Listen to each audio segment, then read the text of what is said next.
Hello and welcome to IS Foundry. So in this series we are discussing certain key topics for your GS2 governance section. तो governance section के GS2 में आपके कुछ ऐसे topics होते हैं जिसमें से repeatedly similar same question simultaneous question आपके आते हैं. So another next one is your E governance. तो ई गवर्नेंस से रिलेटेड आप देखें तो हमेशा सिग्निफिकेंस पूछता है या फिर क्या उसमें चैलेंजेस है वो पूछ लेगा या फिर कोई रिसेंट स्कीम से उसको ICT वगैरह लिख देगा. लेकिन मोर और less the question is all about multiple dimensions of e governance. तो हम इस वीडियो में कोशिश करेंगे कि मोस्ट ऑफ द डायमेंशंस या फिर जितनी डायमेंशंस में से क्वेश्चन आपके बनते हैं उनको कवर करने की हम कोशिश करें. So what you can do, you can watch this video, है ना. आप क्या कर सकते हैं, what I used to do, 2x में वीडियो को देख लें, है ना. तो ये कॉम्प्रिहेंसिव वीडियो रहेगा, आप इसको 2x में देखें, फिर सेव करके रखें और 2-3 दिन 4 दिन या फिर जब भी आपका एग्जाम हो से पहले एक बार फिर से देख लें, so that you can retain maximum things. So without wasting time will move to the definition of the E governance. तो एग्जाम में as we know we need to have tailor made definition. What is E governance? E governance is use of ICT, information and communication technology, by government to deliver services, exchange information and promote transparency, accountability and efficiency in governance. So simple सी definition है, आप इसको याद करके रख सकते हैं because exam में सोचने का टाइम नहीं होता है. Then you can add it includes G2C, G2B, G2G and G2E, government to citizen, business, government and employees. Then you can also quote certain examples like Umang app हो गया, आपका शी बॉक्स हो गया, और you can add my government जो आपका एक website है, even my scheme portal you can add. So you can use certain examples. कुछ एग्जाम्पल्स आप ऐड कर सकते हैं अपने आंसर में, अपनी डेफिनेशन में जब अपनी इंट्रो लिखोगे. So this is the definition you must have in your mind. Then next is ICT की डेफिनेशन देख लेते हैं, इंफॉर्मेशन एंड कम्युनिकेशन टेक्नोलॉजीज. तो क्या होता है? It refers to integration of telecommunication, computer, software, digital infrastructure that enable the collection, processing, storage and dissemination of information. ठीक है, तो क्या करेंगे, बेसिकली जो IT टेक्नोलॉजीज होती हैं, आपकी इंफॉर्मेशन और कम्युनिकेशन टेक्नोलॉजीज होती हैं, उनका यूज़ करेंगे आप आपका प्रोसेसिंग, स्टोरेज, डिसैमिनेशन. तो इन्फॉर्मेशन को आपको मैनेज करने में आप डिजिटल टेक्नोलॉजीज का यूज़ करेंगे. Then you can add, since आपका गवर्नेंस का क्वेश्चन है तो आप you have to add it is the technological backbone enabling e governance and digital service delivery. So this will be your definition if in case they mention the keyword ICT. And another thing you have to add examples again. तो कुछ भी recent examples आगे हम देखेंगे, कुछ schemes वगैरह, कुछ government के initiatives, उसमें से आप examples ऐड कर सकते हैं. So these are the two keywords, key definitions that you need to remember. तो ई गवर्नेंस क्या होता है? ICT का यूज़ करके आपने अपनी सर्विसेज में information, transparency, accountability, efficiency, basically आपकी गवर्नेंस को इम्प्रूव करना है. So next we'll see the difference between e-governance and the traditional governance, how it has made a difference. तो इसको थोड़ा अच्छे से समझने के लिए हम देख लेते हैं traditional governance. And then sometimes they can ask you to distinguish between traditional governance and digital governance or e-governance. Why? Because they have not asked such question, है ना. इस तरह का क्वेश्चन डायरेक्टली अभी तक उन्होंने पूछा नहीं है. तो इसको देखते हैं हम. देखो, मोड ऑफ ऑपरेशन वहाँ पे पहले ट्रेडिशनल में कैसे रहता था? मैनुअल रहता था, पेपर बेस होता था, फिजिकल मूवमेंट ऑफ फाइल्स होती थी कि ऑफिस जैसे हमने देखा है. Then on the other hand in case of e governance there is online system. ठीक है, ऑनलाइन एंट्री होती है, सारा सॉफ्टवेयर वगैरह होता है या फिर ऐप होती है, पोर्टल होता है. Mode of governance has been totally change. Then service delivery. तो एज वी नो, अगर पेपर बेस्ड सिस्टम होगा, फाइल्स की मूवमेंट होगी तो टाइम कंज्यूमिंग भी होगा and it will be limited to office hours. जो आपके ऑफिस आवर 9 to 5 या 10 to 5 जो भी होते थे, उसी में आप सर्विस अवेल कर पाते थे गवर्नमेंट ऑफिस से. On the other hand in case of e governance you can avail it 24/7 using different apps, portals and other channels. So इसने जो एक्सपैंड कर दिया, जो पहले 7-8 घंटे का एक टाइम पीरियड होता था उससे बाहर निकल के now we can access government services 24/7. तो एक्सेसिबिलिटी को इम्प्रूव कर दिया है. Then transparency. So earlier it was opaque, क्योंकि फाइल्स वगैरह वाला सिस्टम होता था तो ट्रांसपेरेंसी भी कम होती थी. फाइल में क्या लिखा है किसी को क्या पता. But on the other hand now we can see departments what they do, they provide their data, information और सारी चीज़ें रियल टाइम में. तो हमने देखा होगा डैशबोर्ड्स होते हैं बहुत से डिपार्टमेंट्स के, उनकी वेबसाइट पे जाओ तो वहाँ पे आपको लाइव रियल टाइम में डेटा आता है कि भाई इतने केसेस आए थे, इतने डिस्पोज ऑफ हो गए हैं, these are satisfied and so on and so forth. तो ट्रांसपेरेंसी इंप्रूव होती है। इसके अलावा देखो जैसे राजस्थान का जन सूचना पोर्टल है, तो वहाँ पे आपको हर स्कीम की रियल टाइम अपग्रेड मिलती है, तो ट्रांसपेरेंसी इंप्रूव करते हैं। Similarly you have option of RTI, you can go file RTI and obviously avail the required information. Then efficiency. So earlier it was traditional governance was slower due to bureaucracy and manual errors. तो human है ना errors वहाँ पे रहती थी. On the other hand यहाँ पे automation है and integration of different offices and systems and their databases, so it is faster. क्योंकि देखो एक एग्जांपल से इसको समझो कैसे. एक ऑफिस में आप गए, वहाँ पे उसने वेरिफिकेशन के लिए दूसरे ऑफिस में फाइल भेजी, वहाँ से डेटा मांगा, फिर आया, तो उसमें कितना टाइम कंज्यूमिंग होगा. लेकिन यहाँ पे डेटा बेसिस इंटीग्रेटेड है, उस वजह से क्या है ऑटोमेटिकली चेक हो जाएगा कि है ना, होता है ना ऐसे. सो एफिशिएंसी इंप्रूव होती है. Then accessibility as we discuss earlier 24/7 है, तो एक्सेसिबिलिटी इंक्रीज करेगी. Then another factor is CSC, जो आपके कॉमन सर्विस सेंटर्स होते हैं, they also improve the accessibility. How, यहाँ पे क्या था अर्लियर अर्बन सेंट्रिक या फिर सेंट्रलाइज था कि एक गवर्नमेंट ऑफिस होता था ब्लॉक लेवल पे, डिस्ट्रिक्ट लेवल पे या फिर किसी भी लेवल पे, वहीं पे जाके आप वो सर्विस अवेल कर पाते थे. लेकिन यहाँ पे डिसेंट्रलाइज्ड है, यू कैन गो टू लोक मित्र केंद्र और your CSC common service centre और even access the service using your mobile apps. तो रूरल एरियाज में डिसेंट्रलाइज आपकी गवर्नमेंट की सर्विस डिलीवरी इसकी वजह से हो जाती है. तो obviously it will improve the accessibility. Then participatory citizenry है ना, तो सिटीजन पार्टिसिपेशन को इम्प्रूव. अर्लियर देखो क्या होता था, in case of traditional governance there was indirect and limited citizen participation. On the other hand, now we have my government portal, RTI and so on. So many options are there. So direct participation, तो participatory आपकी governance बनती है जिससे citizen का जो उसमें से है, जो स्टेक होल्डर्स उसमें है, उनका से इम्प्रूव होता है, इंक्रीज होता है. Then corruption and leakages. So as we know it is pretty much clear कि अर्लियर डिस्क्रिशनरी पावर और ओपेसिटी होती थी, है ना, क्योंकि क्या होता था कि ट्रांसपेरेंसी उतनी ज़्यादा नहीं होती थी. लेकिन अब क्या है, ऑटोमेटिक सिस्टम है, DBT हमने इंट्रोड्यूस कर दिया है, direct benefit transfer, then biometric authentication वगैरह. तो इस वजह से लीकेज और करप्शन को आप क्या करते हैं, कम कर पाते हैं. Then next is documentation. Earlier you have to visit physically for documentation, ठीक है, लेकिन अब E-सिग्नेचर है, डिजी लॉकर है, तो उससे पेपर वर्क आपका कम हो गया है. देन ग्रीवेंस रिड्रेसल में भी सेम इसके फायदे होते हैं. Earlier grievance redressal was time intensive, कि आपको क्या है वहाँ पे ऑफिस में जाना पड़ रहा है, फिर वहाँ से कंप्लेन मूव करेगी, एक प्रोसीजर पूरा का पूरा फॉलो होगा. Then procedure was also in itself unclear, opaque, but now you have Umang app, e courts, passport Seva, digital locker and so on.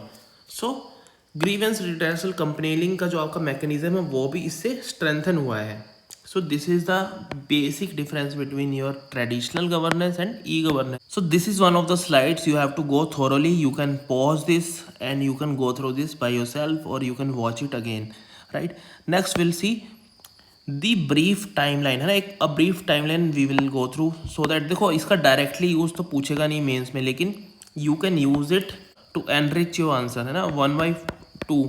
अगर आधा मार्क भी अगर आप है ना half mark you are able to increase because of value addition in per question, then that leads to 10 marks per paper and 70 marks overall. So initially in 70s और 90s में there was foundation phase, जहाँ पे हम एक basic foundation e governance या digital governance की तैयार कर रहे थे. So in 1970 we established our department of electronics. Then 1977 NIC. तो आज हम देखते हैं कि बहुत सी एप्स, पोर्टल्स वगैरह they are developed by national informatic centres NIC. तो it was created under department of electronics in 1977. 1986 NIC net, जो इंडिया का first nation wide computer communication network है, उसको लॉन्च किया गया था 87-88 डिस्ट्रिक्ट, है ना, डिस्निक जिसको बोलते हैं, डिस्ट्रिक्ट लेवल जो आपका NIC. Then 1990 first computerisation of land records, कहाँ पे किया था हमने, जैसे फॉर एग्जांपल कर्नाटका में, तो हमने लैंड रिकॉर्ड्स का कंप्यूटर, अब तो देखो पूरा का पूरा लैंड रिकॉर्ड्स ही फेज चल रहा है कि उसको आधार से भी लिंक कर रहे हैं. तो initiated in 1990. Then next phase is your policy framework, जहाँ पे हमने तैयार किया. तो पहले हमने एक फाउंडेशन तैयार की, फिर हम उसके लिए लॉज वगैरह लीगल फ्रेमवर्क हम लेकर के आए। So in 2000 we pass our IT act, तो इसने ई गवर्नेंस, ई सिग्नेचर और बहुत सारे फैक्टर्स को लीगल रिकॉग्निशन दिया। Then in same year we established MeitY और मिनिस्ट्री ऑफ इंफॉर्मेशन टेक्नोलॉजी, जिसको आज हम बोलते हैं ministry of electronics and information technology, and under it we have DeitY और DT, जिसको भी जैसे भी प्रोनाउंस कर लो, department of electronics and IT। Then 2002 e-Seva project started in Andhra Pradesh, government to citizen services. Then 2003 computerization of treasuries, passport offices हमने initiate कर दिया।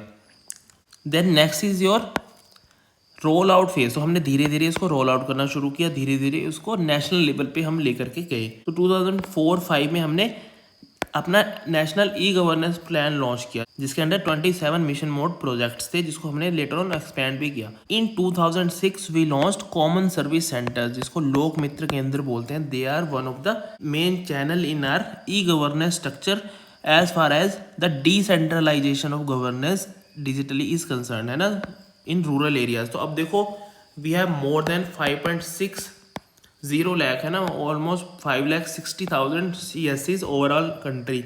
Then 2008 e district mission mode project approved.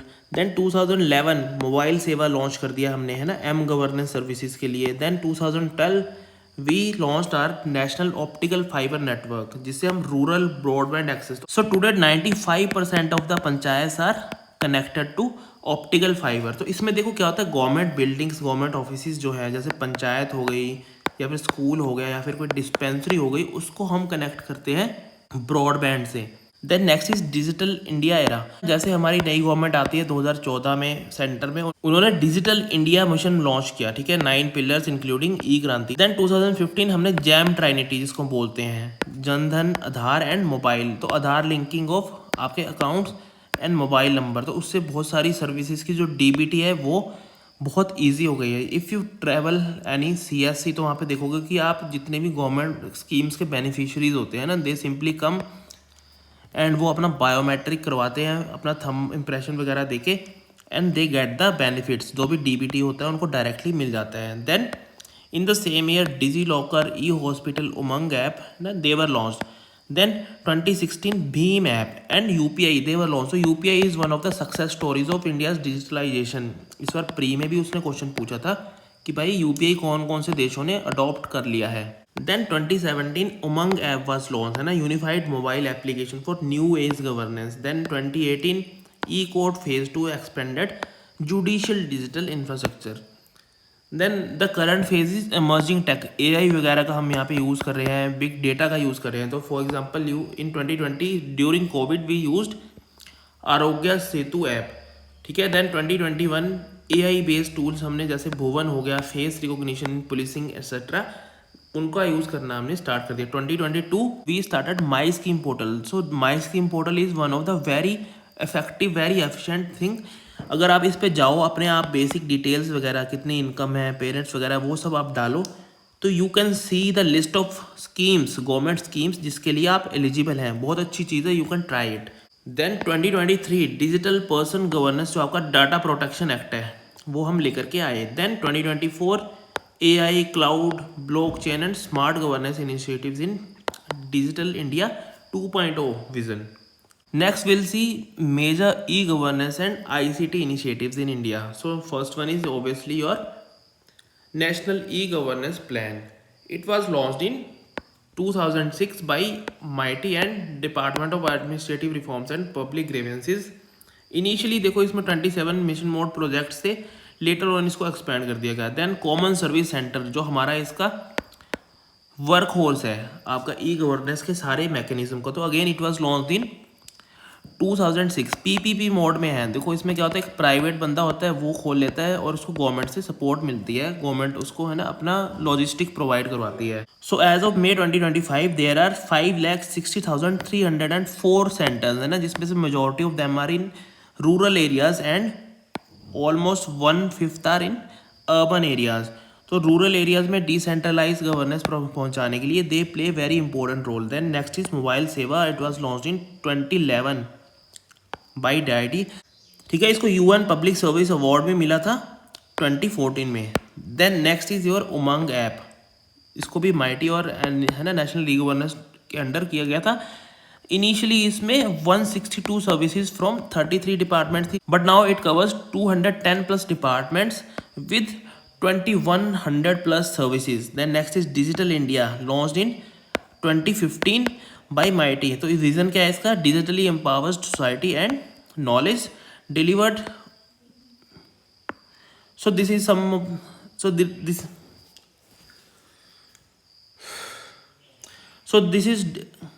This यार चुप हो जाओ यार, ना दिन में चैन तुम्हारे को ना रात को चैन पे है जो।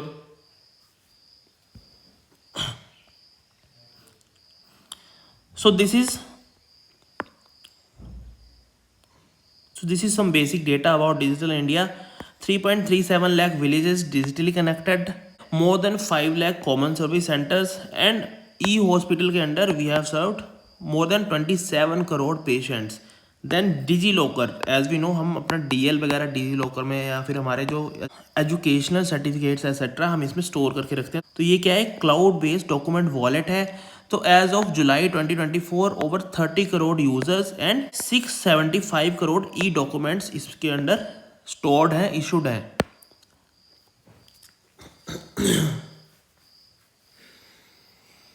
Then next is your India AI, जिसको हमने मई 2020 में लॉन्च किया था। देन ई सांख्यिकी पोर्टल इन नवंबर 2024, जिसके अंडर स्टैटिस्टिकल डेटा शेयरिंग हम करेंगे। अब देख लेते हैं कुछ बेनिफिट्स क्या क्या होते हैं इसके। देखो बेनिफिट्स या सिग्निफिकेंस वगैरह इस तरह से वो आपका पूछेगा एग्जाम में। तो देख लेते हैं व्हाट आर द सिग्निफिकेंस और बेनिफिट्स ऑफ ई गवर्नेंस। तो first thing is obviously your cost saving. तो ये क्या करता है, देखो डिजिटलाइजेशन कर देंगे तो expenditure on paper, physical monitoring, manual labour etcetera वो डिक्रीज होता है। देखो the same thing has been backed by MeitY's, जो आपकी एनुअल रिपोर्ट ऑफ 2022-23 है। Then efficient use of public funds, तो ऑब्वियसली बात है कॉस्ट सेविंग करेंगे तो पब्लिक फंड्स का एफिशिएंट यूज भी होगा। तो एक आपकी नीति आयोग की एक रिपोर्ट थी कि भाई जो पुअर डेटा क्वालिटी है that creates 4 to 7% physical leakage in welfare spending. तो improve data quality can obviously reduce that, जो आपका लॉस है उसको बचा सकते हैं। तो efficient use of public funds. Then better governance, obviously बात है डिजिटल टूल्स लाइक आपका डैशबोर्ड्स हो गए, ई ऑफिस हो गए, उससे क्या होता है गवर्नेंस को आप इंप्रूव कर सकते हैं, डिलेज को मिनिमाइज कर सकते हैं अक्रॉस द डिपार्टमेंट। देखो e office is very good thing, you can go through it, है ना, you can actually see the benefits, actually see the efficiency improved under it. Then improved scheme outcomes, तो obviously बात है e district eNAM etcetera etcetera क्या करते हैं, real time tracking of service delivery. तो उससे भी जब आपकी सर्विस डिलीवरी इंप्रूव होगी तो इफेक्टिवनेस इंप्रूव होगी और आउटकम्स भी उसके बेटर होंगे ही होंगे। देन बूस्टेड पब्लिक ट्रस्ट, तो नीति आयोग ने बोला है कि trusted data platforms are critical to citizen confidence in governance. तो अगर आपका ट्रांसपेरेंसी और अकाउंटेबिलिटी इंप्रूव होगी तो ऑब्वियसली पब्लिक का जो कॉन्फिडेंस है वो गवर्नेंस में, गवर्नमेंट और एडमिनिस्ट्रेशन में इंप्रूव होगा। Then again improved policy outcome. Then better policing, तो online FIR system, e policing portals etcetera, they improve crime reporting and accessibility. तो देखो हमारे इंडिया में क्या है, एक स्टिग्मा है, पुलिस स्टेशन जाने से लोग डरते हैं, काफ़ी लोग हेजिटेट करते हैं। तो for that online FIR has been a game changer, ठीक है। तो इस सबसे भी आपका बेटर पुलिसिंग को we lead. Then avoidance of duplication, तो जैसे डिजी लॉकर हो गया या फिर आपका ई ऑफिस हो गया या फिर इंटीग्रेशन ऑफ आपके डिफरेंट ऑफिस वगैरह हो गया, तो उससे क्या होता है कि डुप्लीकेशन और लॉस ऑफ रिकॉर्ड से आप बचते हैं। ऑनलाइन डेटा आपको क्लाउड पे सेव्ड है तो आपका देखो फिजिकली फॉर्म में तो वो है नहीं जो ख़राब हो जाएगा, आग लग गई, बाढ़ आ गई या फिर किसी तरह का और लॉस हो गया। तो data is more safe and more authentic. Then reduce transaction cost, obviously बात है आपका कॉमन सर्विस सेंटर अगर गांव में रहेंगे तो आपके जो सिटीज़न है उसको किसी ब्लॉक लेवल के या फिर कहीं जो आपका कहीं दूर दराज में आपका गवर्नमेंट ऑफिस है वहाँ को विजिट नहीं करना पड़ेगा बार बार। ही कैन और she can avail the service nearby in common service centre, है ना। Then we have online portals, है ना, अपने फ़ोन में या फिर PC में यू कैन एक्सेस देम। तो उससे क्या होता है ट्रांजैक्शन कॉस्ट और टाइम दोनों बचता है, गवर्नमेंट का भी और सिटीजन का भी। देन सिंप्लीफाइड प्रोसीजर्स, तो ऑनलाइन एप्लीकेशन जैसे पासपोर्ट सेवा PDS, है ना, वो क्या करते हैं पूरे के पूरे प्रोसीजर को सिंप्लीफाई करते हैं, ईजियर बनाते हैं, लेस कम्बर्सम बनाते हैं, ठीक है। तो कम आपकी इन पर्सन विजिट नहीं होगी अप्रूवल के लिए, ऑनलाइन सारा काम होगा, तो सिंप्लीफाई चीज़ें आपकी हो जाएंगी और गवर्नेंस आपकी ज़्यादा स्मूथ रहेगी। Then greater coordination and communication, तो देखो e office, GeM portal etcetera, उससे क्या होता है इंटीग्रेशन होता है inter related departmental of work flows को, there is better coordination and communication. Then secure information management, तो digital storage via e office and digi locker ensure records are safe from theft, damage और loss. Then obvious ही बात है, अगर transparency और accountability increase होगी, RTI जैसे option आपके पास है, माई गवर्नमेंट है, तो सिटीजन्स क्या होंगे, एम्पावर होंगे, पार्टिसिपेटिव सिटीजनरी आपकी बनेगी और गवर्नेंस भी आपकी पार्टिसिपेटरी गवर्नेंस रहेगी। Then it leads to overall inclusivity in your governance process. ठीक है, फॉर एग्जाम्पल आपके कॉमन सर्विस सेंटर का आप एग्जाम्पल दे सकते हैं। Then you can also quote the example of the similar initiative in West Bengal, that is Bangla Sahayak Kendras. Then आपका grievance redressal क्या होता है, ज़्यादा फास्टर होता है और justice is improved.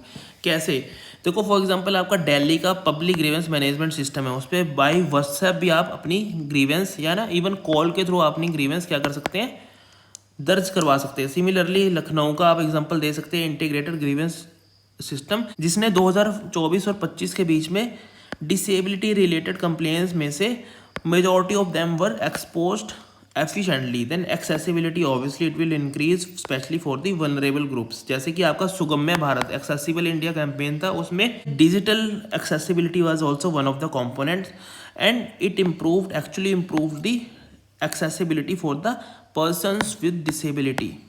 Then if we see for women, it has multiple benefits है ना, women empowerment, for example data driven women scheme outcomes, जैसे कर्नाटका की सकला सखी इनिशिएटिव का एग्जांपल दे सकते हैं। You can also quote the data of state grievance portals है ना, they have address domestic violence complaints and these many women centric scheme issues in last year. Then next is for businesses, if you see ease of doing business, for example आप देखो जैसे छत्तीसगढ़ में one click single window system 2.0 launch किया, तो उससे initially ही आपको 1.23 lakh crore investment proposal आ गए and that led to these many more than 20,000 job creation in that economy.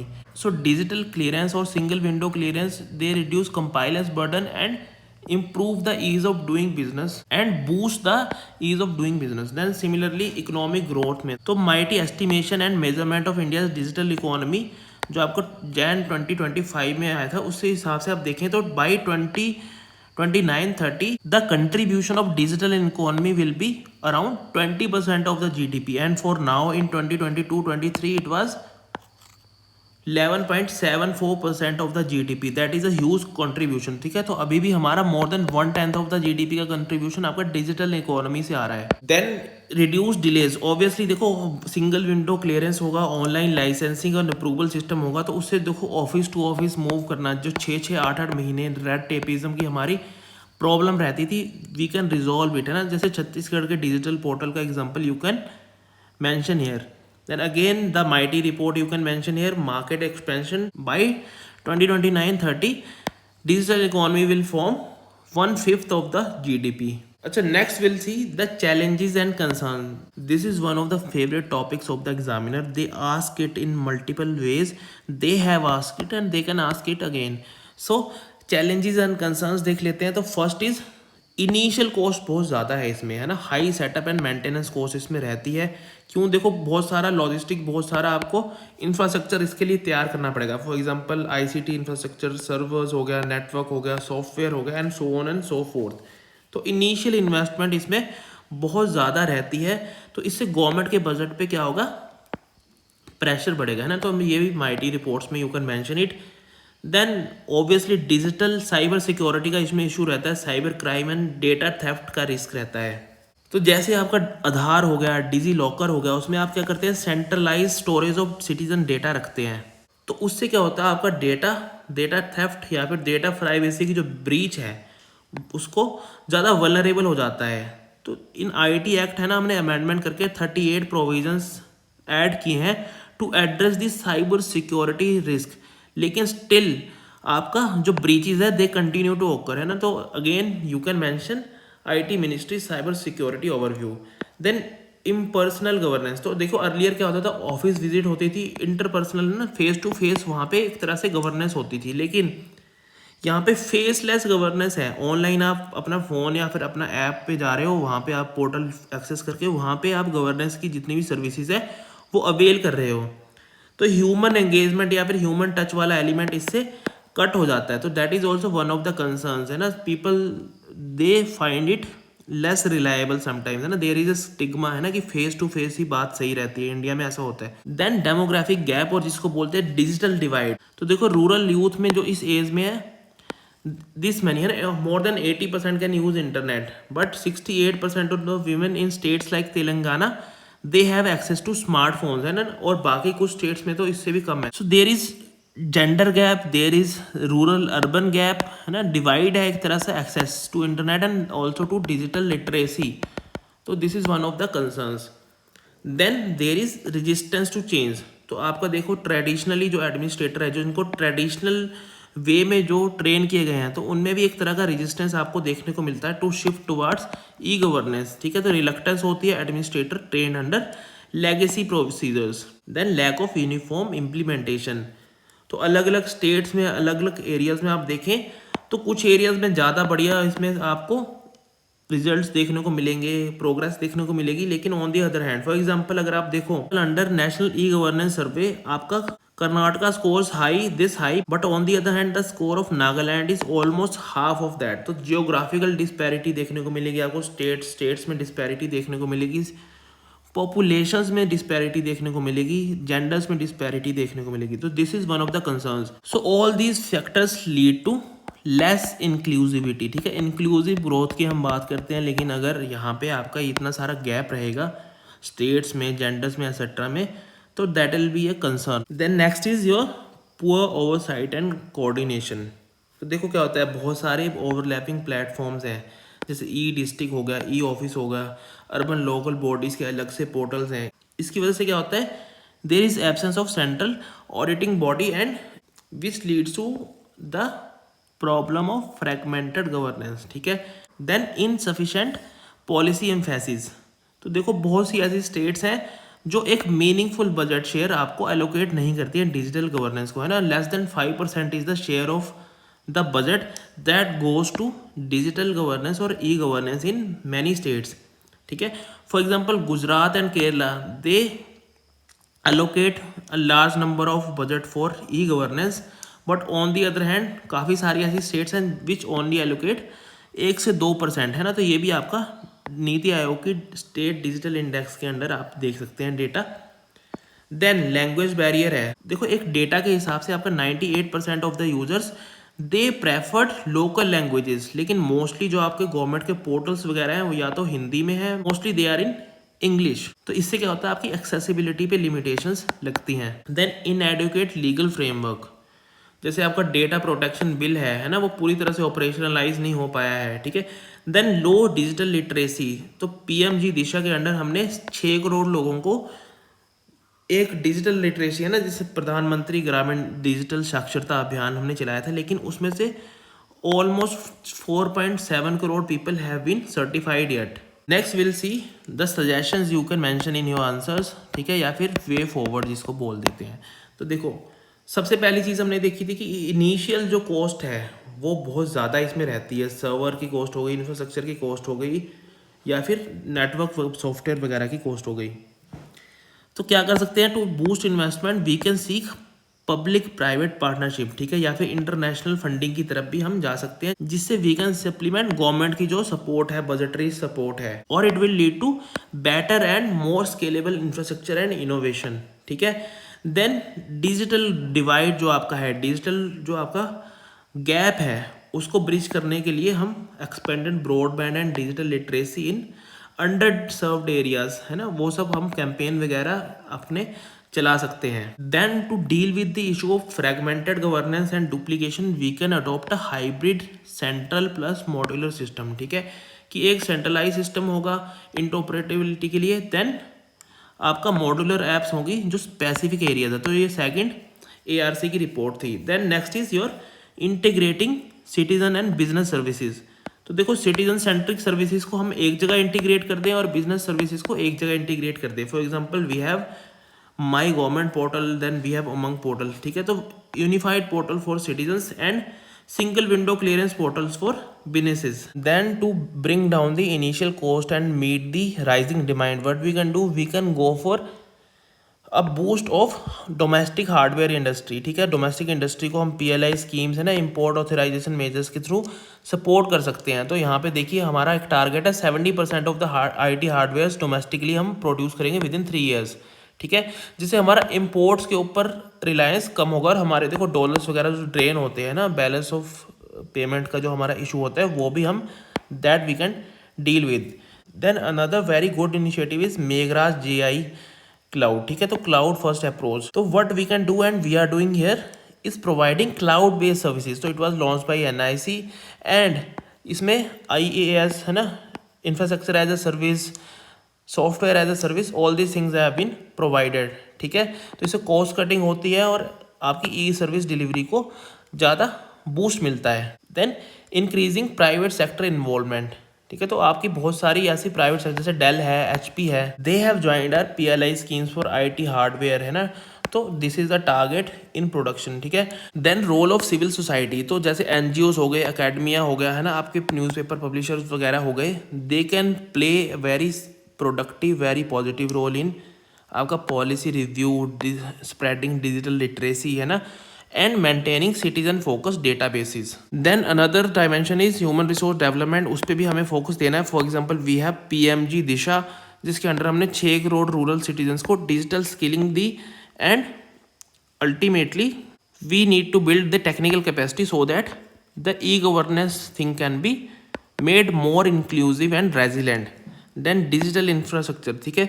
तो 2024 के अगर बजट में देखें तो there was 71% increase in the budget towards the electronics and semiconductor, ठीक है। चार हम सेमीकंडक्टर मैन्युफैक्चरिंग यूनिट्स भी हमने अप्रूव की थी, जिससे these many jobs were also suppose to be created. अच्छा, नेक्स्ट हम देख लेते हैं सेकेंड ARC की क्या क्या आपकी सजेशंस थे, क्या क्या उनके रिकमेंडेशंस थी रिलेटेड टू ई-गवर्नेंस। तो first thing they said was to build a conductive environment, की पॉलिटिकल विल, जो आपकी पॉलिटिकल लीडरशिप होगी वो अपनी कमिटमेंट शो करेगी और इंसेंटिवाइज करेगी डिजिटल इनिशिएटिव्स को। Then promoting public awareness to create demand for e-governance, की लोगों में भी उस तरह की डिमांड क्रिएट हो तो उनको भी उस हिसाब से आप एजुकेट करें।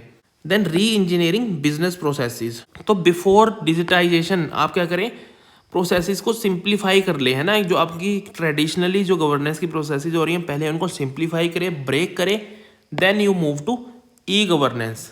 देन इट सेड कि जो आपके स्टेक होल्डर्स हैं, बेसिकली जो सिटीजन्स हैं, उनका पर्सपेक्टिव भी आपने लेना है, उनको भी एक स्टेक होल्डर बनाना है, उनकी पार्टिसिपेशन भी ज़रूरी है in field of process mapping regarding e-governance. Then it also recommended to prioritise and stage digital projects, and इन्होंने बोला कि इस तरह से आपने मूव करना है, पहले information, interaction, transaction, transformation to ensure robust development of e-governance infrastructure. Then strengthening the capacity and awareness, की ट्रेनिंग नीड्स क्या है उसको असेस करें। Then state level training network आप ATIs के थ्रू अपने इस्टेब्लिश करें। Then at administration level build both organisational as well as staff ICT capabilities, ठीक है। तो आपके स्टाफ की और आपकी जो गवर्नमेंट ऑर्गेनाइजेशन है उनकी कैपेसिटीज़ को भी इम्प्रूव करें, उनकी कैपेबिलिटीज़ को भी बिल्ड करें। Then they also gave importance to PPP partnerships, ठीक है। उन्होंने बोला कि देखो जैसे ही हमने पहले भी देखा कि आपको इंफ्रास्ट्रक्चर वगैरह बनाने के लिए पैसा चाहिए बहुत ज़्यादा, तो उसमें आपको पब्लिक प्राइवेट पार्टनरशिप, है ना, या फिर इंटरनेशनल फंडिंग की ज़रूरत है। तो second ARC said that you have to leverage private sector innovation alongside government oversight for sustainable outcomes. तो इसका एक सबसे successful example you can see of common service centres. Then to develop national level framework for integration covering documents, files, grievance systems etc, ठीक है। उन्होंने बोला कि national level पे क्या करो, इंटरऑपरेबिलिटी के लिए इंटीग्रेशन का एक फ्रेमवर्क तैयार करो। Then it also recommended to establish legal and statutory framework, ठीक है। तो full e-governance interaction by 2020 with supporting laws and regulation. So for that we have IT act, है ना, डेटा सिक्योरिटी एक्ट भी हमारा आ गया है, डेटा प्रोटेक्शन एक्ट जिसको बोलते हैं। So we are moving in that direction. तो अब देख लेते हैं कुछ स्कीम्स या गवर्नमेंट के e governance related initiatives. For example my government portal है, जहाँ पे क्या है, सिटीजन की पार्टिसिपेशन को इंश्योर किया जाता है। यहाँ पे अपने आइडियाज़ वगैरह आप शेयर कर सकते हैं। तो उमंग ऐप है, ये भी एक इंटीग्रेशन है। बहुत सारी जो आपके गवर्नमेंट के ई गवर्नेंस इनिशिएटिव्स है उनको एक जगह पे आप इंटीग्रेटेडली एक्सेस कर सकते हैं। Then you can quote the example of e Kranti. Then Pragati app is there for grievance and monitoring important programmes and projects of government of India. Then friends app of Kerala, single window, आपका taxes और financial जितने भी dues पे bill वगैरह पे करने हैं आपने, अपने टैक्स वगैरह देना है, फाइन वगैरह देना है, तो फ्रेंड्स। देन यूपी का लोकवाणी प्रोजेक्ट, ठीक है, तो single window solution for grievances, land record maintenance and essential services. Next will C women related, तो शी बॉक्स है, जहाँ पे आप sexual harassment at work places की कंप्लेंट आप अपनी दर्ज करवा सकते हैं। दिल्ली पुलिस की विमेन सेफ्टी की हिम्मत ऐप है। देन महिला ए हार्ट ऐप है, जो ऑनलाइन मार्केटिंग फॉर जो आपकी विमेन अपने प्रोडक्ट वगैरह बनाती है उनके लिए। Then you have Nari portal which provides information regarding जो भी गवर्नमेंट सर्विसेज अवेलेबल हैं for the women. Then health से रिलेटेड आपके पास सुगम्य भारत है ना, जो accessible India for digital accessibility जो उसका कॉम्पोनेंट है। Then Aarogya Setu app was use during Covid. Then you have EHR है ना, electronic health record by ministry of health. तो आपका क्या करेंगे, सेंट्रलाइज एंड स्टैंडर्डाइज आपका हेल्थ IT सिस्टम्स के लिए। Then for tracking the vaccination things of your kids you have vaccine tracker. Then Swasth Bharat app. Then you have Mera Aspatal initiative. Similarly in case of education you have massive open online courses, जिसको MOOCs भी बोल देते हैं, in different areas. Then you have Diksha portal for education है ना, जो जितना भी सिलेबस वगैरह आपका वर्कशीट लेसन वगैरह एक ही जगह पे अवेलेबल होते हैं। सिमिलरली यू हैव स्वयं, ठीक है, तो इसमें भी बहुत सारे certificate courses you can access through Swayam है ना, स्वयं का सर्टिफिकेशन भी आपको मिलता है साथ में। Then Swayam Prabha, there you have 24/7 direct to home TV channels है ना, जिसके थ्रू आप हाई क्वालिटी एजुकेशनल कंटेंट को एक्सेस कर सकते हैं। Then you have national digital library of India, जिसमें आप स्कूल से लेके पोस्ट ग्रेजुएशन लेवल तक का जो आपका एजुकेशनल कंटेंट है वो एक्सेस कर सकते हैं। So similarly there are apps for agriculture sector, marketing sectors है ना, will provide you a list of important initiatives. और आपने शायद खुद के भी नोट्स बनाए होंगे ड्यूरिंग योर प्रिपरेशन, तो उसमें से भी ई गवर्नेंस से रिलेटेड जो भी आपके इनिशिएटिव्स हैं you can go through them, you can एक बार उन पर नज़र मार लेंगे, क्योंकि कई बार क्या होता है कि वो स्पेसिफिक क्वेश्चन भी पूछ लेता है, पूछेगा वो वही जनरल चीज़ ही आपसे कि ई गवर्नेंस से रिलेटेड, लेकिन स्पेसिफिक ऐप या स्पेसिफिक सेक्टर रिलेटेड चीज़ पूछ लेता है।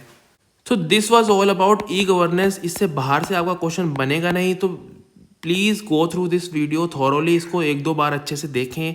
And what you can do है ना, एज आई मैंशनड अर्लियर, आप 2x पे प्ले कर सकते हैं ना। And another thing, you don't have to waste too much time on these videos. तो आप क्या कर सकते हैं, जैसे आप कभी डिनर करने लगे हैं, खाना खाने लगे हैं, या फिर थक गए हैं अपना है ना बहुत ज़्यादा रिवाइज करके, आंसर राइटिंग करके, तो उसके बाद आप क्या कर सकते हैं, you can open this video, you can play it है ना। तो ये जो भी आपके गवर्नेंस से रिलेटेड आपके इस प्लेलिस्ट में आपको इंपॉर्टेंट टॉपिक्स मिल जाएंगे। And trust me I have observe this during my preparation. ये छोटी छोटी चीज़ें आपके मार्क्स को इम्प्रूव करने में हेल्प करती हैं। तो GS2 एक ऐसा सब्जेक्ट है जहाँ पे you can easily score 120+ marks, ठीक है, प्रोवाइडेड दैट आपने अपना होमवर्क अच्छे से किया है, आपने अपना जो बेस अच्छे से तैयार किया है। So all the best, you can save this video and you can subscribe us for upcoming updates and upcoming videos on other topics. इसके बाद हम कोशिश करेंगे कि IR, देखो इंटरनेशनल रिलेशंस जो आपका एक एरिया है वहाँ से भी प्रिडिक्टेबल होता है। ऑल्दो पिछले 2-3 साल में है ना 1-2 क्वेश्चंस ऐसे आ रहे हैं जो बिल्कुल अनप्रिडिक्टेबल है, लेकिन वहाँ पे भी आप यू कैन ईजिली प्रिडिक्ट कि कौन सा क्वेश्चन इस बार पूछेगा। For example India Pakistan relations was in news, they can ask that as well, ठीक है। तो all this things will continue to discuss in upcoming videos, upcoming updates, ठीक है। Subscribe the channel because this is a free initiatives, your subscription and your support is only thing we ask, and obviously when you will mention us in your toppers talks. So all the best, keep preparing, keep grinding, all the best.